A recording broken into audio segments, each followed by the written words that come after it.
Hi Chem students, here's a third video on conversions. Still multiplying by 1, but this is a far more complex example that I'm going to do here. Essentially, we've got a baseball. It's been measured to be 106.3 centimeters long, and someone's asked you, what is the length of this baseball bat in yards? Now, why they asked that, I don't care, who knows, but you've been asked to do this and you're a smart person, so you're going to sit down and show them exactly how to calculate it. The difficulty we have now is that we don't have a direct line between centimeters and yards. We don't have a relationship in our head that combines those. So we got to find a way to go from centimeters to yards, but we're going to have to do it in steps. So what I do know is I can go from centimeters to inches. I know that answer because there's 2.54 centimeters is equal to an inch by definition.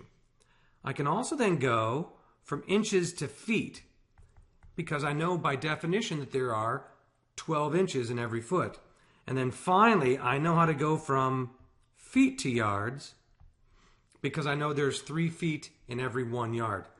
So knowing this, it looks like I have to do not 1, not 2, but 3 conversions. And the best part is I can do them all in one calculation just by following my units and crossing them out as I go along. This is essentially called the dimensional analysis or the factor label method, depending on who you're talking to. So let's set this problem up and let's try to get it solved. So what we're looking for is, we're looking for the number of yards, and what we know is that there's 106.3 centimeters is the length of this baseball bat. Now, we want to first do this conversion, so we will. We want to put centimeters in the denominator, and we know that there's 2.54 centimeters in 1 inch. How do we know that? You've got to memorize it. This is a definition that you need to put into your memory banks. All right, so the first part's done. The centimeters have canceled out, and what we've got left is inches. Do you see them? Right there, there's some inches.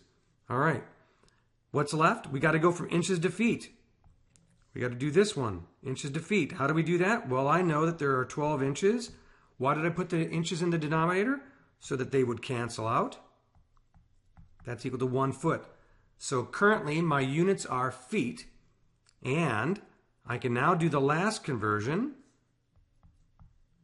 that there are 3 feet in every 1 yard. And when I get done with this, I find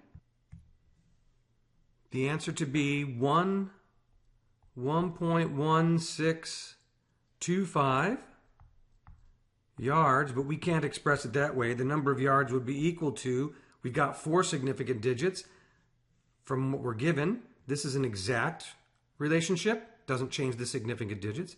This is an exact relationship, it doesn't change the significant digits. And this is also an exact relationship, and it doesn't change the significant digits.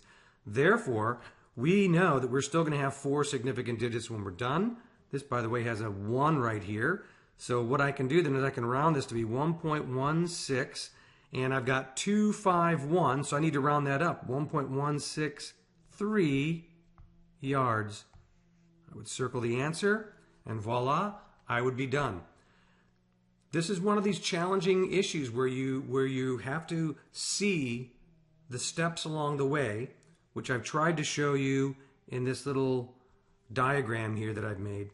So practice a few of these if you can, and watch the 4th video, which is going to show you how to convert from one type of dimension to another, one type of unit to another, using some experimental results.